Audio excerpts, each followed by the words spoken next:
gagawa kami mga lalabs ko ng lasagna. Ayan yung mga ingredients na aming gagamitin mga bebe. Ayan, mag-start na kami mag-isa. Mag-start na tayo mag-isa mga lalabs. Ito na yung ating kawali. Talagyan mo na. Painito na natin yung mantika. Pwede na rin ang ating pasta mga lalabs. Luto na yung ating pasta. So, dito na tayo sa pag-digis ng mga lalabs.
Patutuyuin muna natin yan kasi ayan pa siya, nagmamantika pa at medyo hindi pa siya magkaano luto. Palutuin natin masyado yung ating beef. Pero hindi naman kailangan luto-luto kasi iluluto pa naman natin sa oven yung ating lasagna, di ba?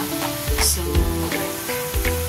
okay na yan siya. May guys, ang ano dyan, patutuyuin lang natin yung mga tubig-tubig niya na yan guys. Yung nagmamantika na siya, goods na yun. Balikan natin mamaya mga lalabs ko. Kaya ng mga lalabs, nagmamantika na siya, so goods na yan.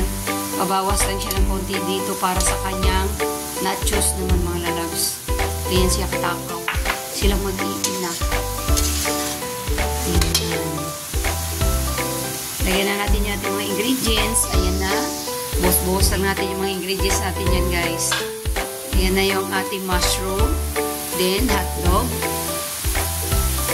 Buhos-buhos lang yung mga lalabs sa mga ingredients. Then next, mamaya pa. Igisa muna natin ang maigi mga lalabs yung ating mushroom at yung ating hotdog.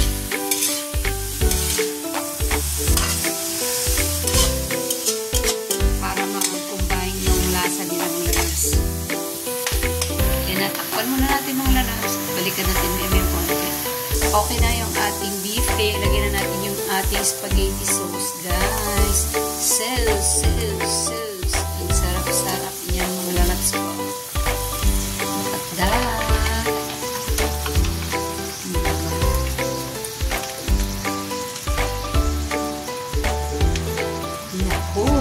Ayan na yung ating okay.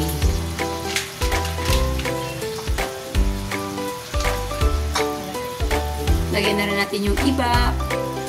Bawas na yung ibap namin mga lalabs. Hindi na yung buo na isang can kasi pinanghalo na nila sa ano yan. Tira lang yan na pinanghalo nila naman sa kanilang avocado mixture. Niluglugan lang yung ano guys, yung lagayan ng tomato sauce ay spaghetti sauce, niluglugan na yun. Ayan. Napakasarap dito ating lasagna mga lalabs ko dahil ayan nga. So, maglagay tayo na siyempre ng mga cheese mamaya mga lalabs. So, for the meantime, ayan muna yung ating paghahalo-haloin mga lalabs. Kailangan mag-mix natin ng maigi. Ang ating, ano na yan, mga ingredients na yan. Alam nyo na, mag-combine na gusto yung kanyang lasa sa guys. Kaya mga lalabs ko ng pamintang pino. Pamintang pino na yan. Konting Ajinomoto. Maglagay pa kami mga lalabs ng konting condensed. Gusto ko kasi yung lasagna, yung medyo minamis-namis pagkain ko guys. Kaya naglagay kami ng konting kondensada. Konti lang din. Then saka natin i-mix ulit.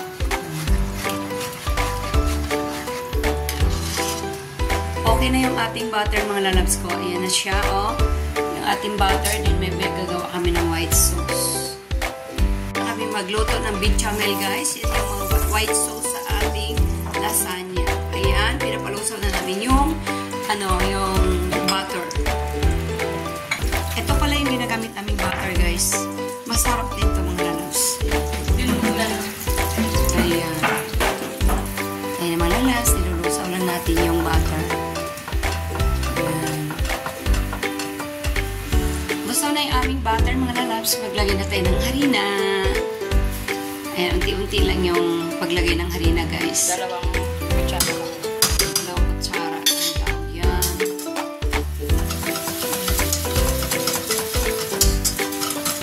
Yan yung white sauce, guys, sa ating, lasagna. Katag niya? Bechamel. Bechamel. Ayan. Di ko alam yung mga niluluto ng mga lalabs siya yung nakakaalam dyan. Ito talaga yung nagpapasarap, guys, lalo yung butter. Nako, napakasarap. Then, mag-a-add pa tayo dyan ng evaporada.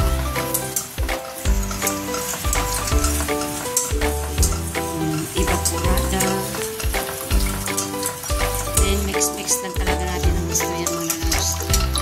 Habang binubuhos natin ang ating evaporada, tuloy lang din ang pag-mix, guys. Ayan, hanggang kumakapal siya, mga lalabs, dahil sa, kakapal siya dahil sa nilagay nating harina na 2 kutsara.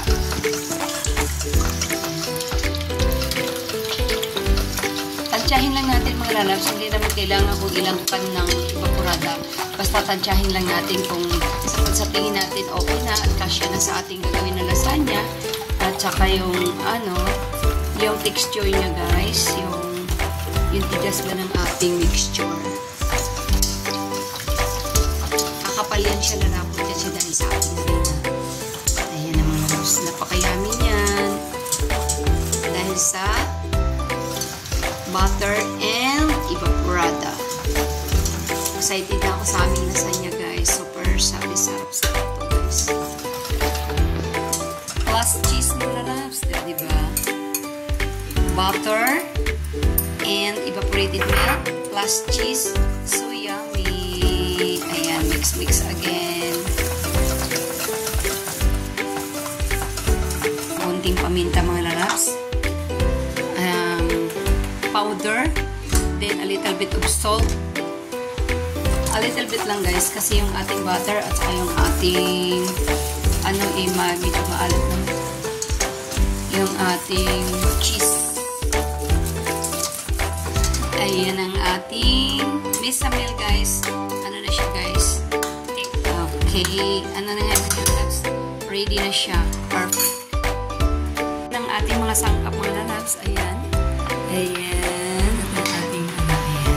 So, mag-start na kaming mag-layer. Ganyan lang siya, mga lalabs. Gusto ko yung, sabi ko yung maraming pasta, maraming noodles. Kaya gusto ko mas maraming noodles kaysa sa sauce. Sauce. Ayan, guys.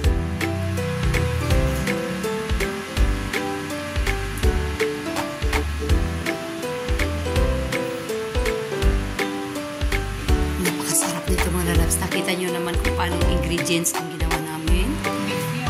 Diba? Beef to, mga lalabs. Ayan.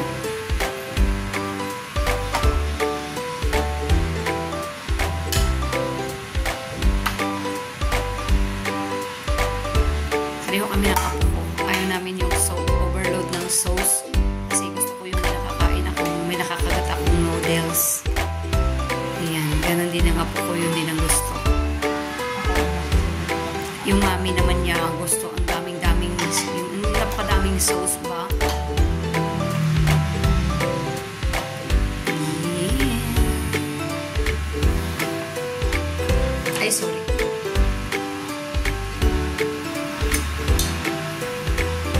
Next layer.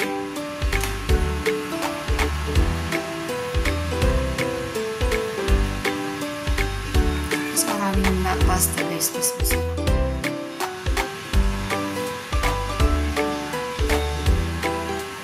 Mahilig talaga to siya gumawa ng mga ganyan.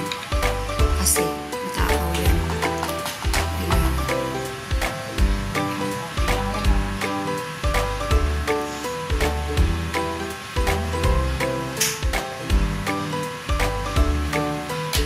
Tuloy-tuloy lang ang proseso niyan mga lalabs hanggang sa matapos tayo dyan ng kaka-layer-layer. Saka naman natin lagyan ng toppings. Maraming pang-toppings dyan mga lalabs. Ayan. Marami pa kaming cheese at ano dito. Meron tayo dito. Anong klaseng cheese ito na? Parmesan cheese. Tuloy-tuloy lang ang ating pagli-layer-layer dyan mga lalabs. Ayan.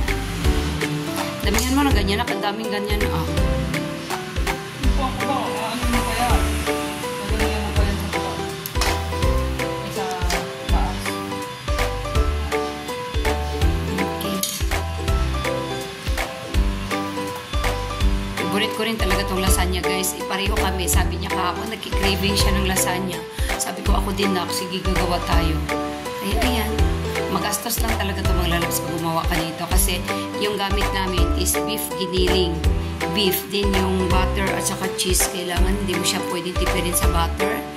Then yung cheese, then another yung gatas pa mga lalabs. Kaya pag gumawa ka dito, talagang may budget ka. Kasi hindi mo pwede siyang tipirin. Pag tinipid mo, hindi ka masatisfied guys. Diba? Hindi ka masatisfied pag tinitipid mo siya sa ingredients. Para satisfied ka, tudo mo na yung ingredients.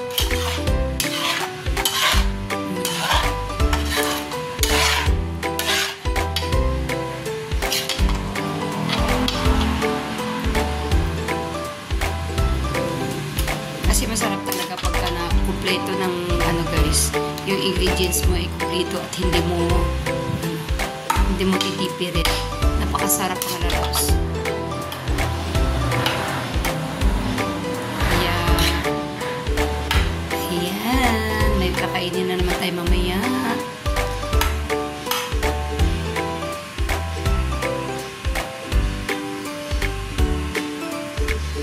Ito yun talaga yung masasabi mong cheesy lasagna guys.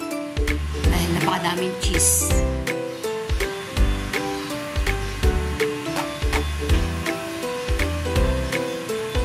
Nito mga lalabs.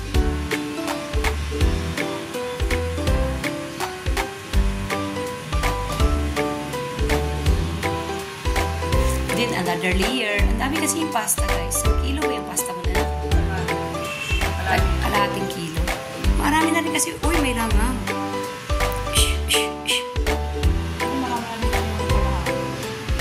Oo, ang dami. Meron pa doon. Ang dami pa niyan. Ubusin mo yan. Baga ako pa rin sa pang-tray. Gusto niya kasi guys, yung ang daming, ang dami bang ang daming, ang tawag dito, sauce. Kami naman ang anak niya, gusto yung, konting sauce. Kinapalan niya ng mga lalabs ng kinapalan niya na ng pasta.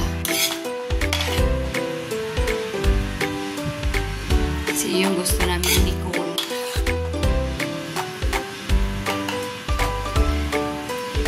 Last layer na yung mga lalabs. Yan na yung pinaka-last namin na layer.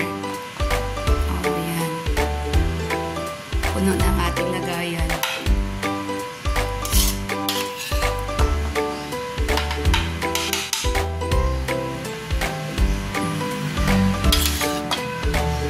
Kasi pag siya kumuha dito, mga lalabs, pag ako lang, hindi ako marunong gumawa nito. At saka matrabaho. Matrabaho mga lalabs. Matrabaho. Pero ako lang, hindi ako gagawa ng ganito.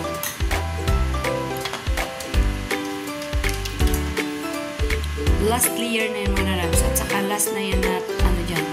Toppings dyan. Kailangan punuin na natin yan.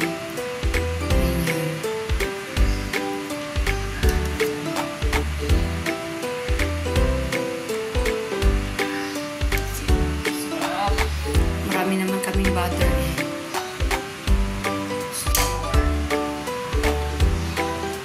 Di mo kinalat. Nakalat mo na. Oo. Kukulo yan mamaya mga lalabs sa oven. Pag sinalang sa oven. Then, yung toppings natin na cheese. Maraming cheese mga lalabs. So yummy.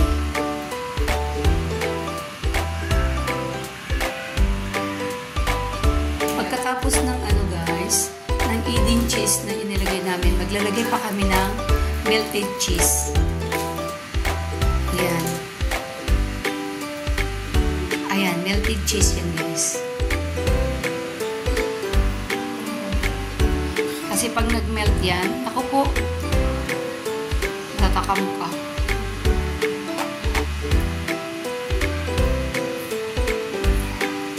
Look at that guys! Diyos ko, itsura pa lang so yummy. Ayan, nakita niyo mga lalabs ko. Diba napakasarap din. Papatungan pa namin yan guys ng Parmesan cheese. Okay, diba? Ayan, may Parmesan cheese pa kami. Siyempre, kamay-kamayin lang yan. Parmesan cheese, mas masarap yan yung ano. Isa ano yung cheese na ano na? Mozzarella sana guys. Pero medyo mahal ang mozzarella cheese. So ito lang ang ating gamit ay Parmesan cheese. Goods na yun mga lolo. Thank you so much. Isalang na natin sa oven. Then wait natin siya guys hanggang ilang minutes to isasalang sa oven na. Depende mga lalabs. Basta nag-brown na yung ibabaw niya guys. Yung nag-brown na yung ibabaw. Meaning to say, it's done at luto na siya guys. So, salang na natin sa oven and wait natin guys na ating nagawa mga lalabs. Diba? Ang dami naman yung nagawa. Isang malaking tray at saka ito pa may extra. Dahil hindi nagkasya dyan mga lalabs. Meron pang extra maliit dito. So, sasalang na natin sa oven. Salang na namin mga lalabs sa aming oven. Ang aming oven guys, ano na yan guys? Nakakahiya nang ipakita kasi kinakalawang na siya, hindi na siya pang flex guys. Ano na siya? Dekada na kasi yan. Pero napakatibay yung furnace. Yung oven namin na yan mga lalabs, gamit na yan. Ilang dekada na yan guys, pero napakatibay niya. ROI na yan. ROI. Ang ating lasagna mga lalabs, super yummy and super creamy yan guys. Ayan o. Diba? Luto na siya. Palamigin lang natin ng konti at pwede na natin niyang i-slice at kainan na. Thank you for watching. Please like and share. Thank you.